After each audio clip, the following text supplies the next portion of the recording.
اللہ تعالیٰ پر توکل اور اللہ پر بھروسہ یہ مومن کی شان ہے۔ اسباب تو وقتی چیز ہے اور اسباب پیدا کرنے کا حکم بھی اللہ نے دیا ہے۔ وَشَاوِرْهُمْ فِي الْأَمْرِ، اے پیغمبر صحابہ سے دینی کاموں میں مشورہ فرمائے۔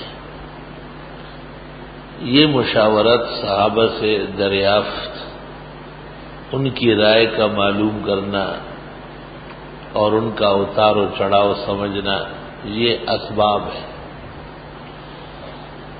جیسے ہتھیار خریدنا، جنگی اور جہادی تیاری کرنا، یہ اسباب کے درجے میں ہے۔ اصل تو اللہ کی نصرت و امداد ہے، اس کے لیے توکل چاہیے۔ وَشَاوِرْهُمْ فِي الْأَمْرِ، ان کے ساتھ معاملات میں مشورے کیا کرے، یعنی اسباب استعمال فرمائے۔ فَإِذَا عَزَمْتَ، اور جب کام کرنے پر آئے، فَتَوَكَّلْ عَلَى اللَّهِ، صرف اللہ پر بھروسہ فرمائے، اسباب پر نہیں۔ علماء لکھتے ہیں اسباب نہ جوڑنا، اس کو تعطل کہتے ہیں، ناجائز و حرام ہے۔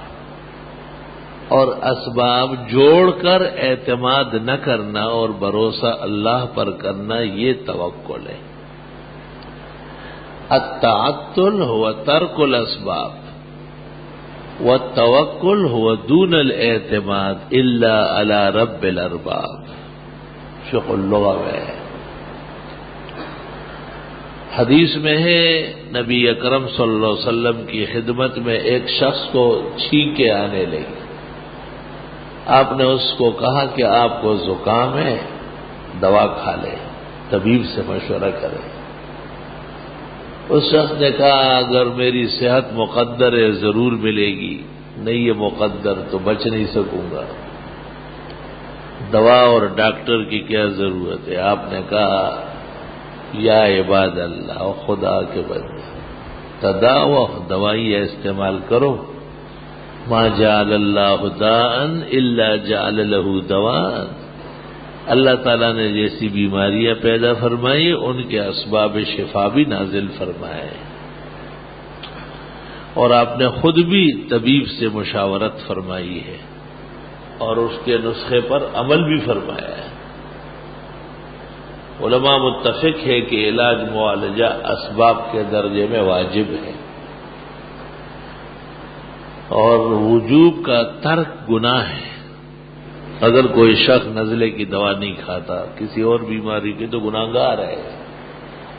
جیسے واجب نہ پڑھنا، عید نہ پڑھنا، فطر نہ دینا، اور اس قسم کے معاملات کے ترک میں گناہگار ہے، اس طرح یہ جائز اسباب استعمال نہ کرنا یہ بھی گناہ ہے۔ اس کی مثال ایسی ہے جیسے کوئی شخص شادی نہ کرے اور خدا سے بیٹا مانگے۔ بھائی بیٹا اللہ دے گا لیکن سبب تو بنا لے، جو اسباب ہے وہ تو پورا کر لو، رشتہ کر لو، شادی کر لو، بیوی سے محبت کرو، سرسبزی و شادابی اللہ دے دے گا۔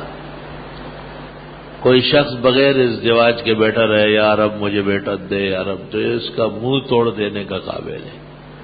یہ اللہ کی قدرت کو آزمانا چاہتا ہے، یہ اللہ تعالیٰ کے جو طریق ہدایت ہے اس سے منحرف ہونا چاہتا ہے۔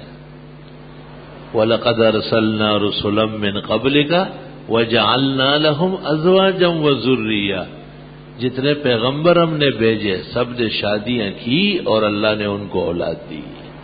تو جائز اسباب استعمال کرنا عبادات کے قبیل میں سے ہیں۔ اسباب موجود ہونے کے باوجود اعتماد اور بھروسہ صرف اللہ پر کرنا، یہ توکل ہے۔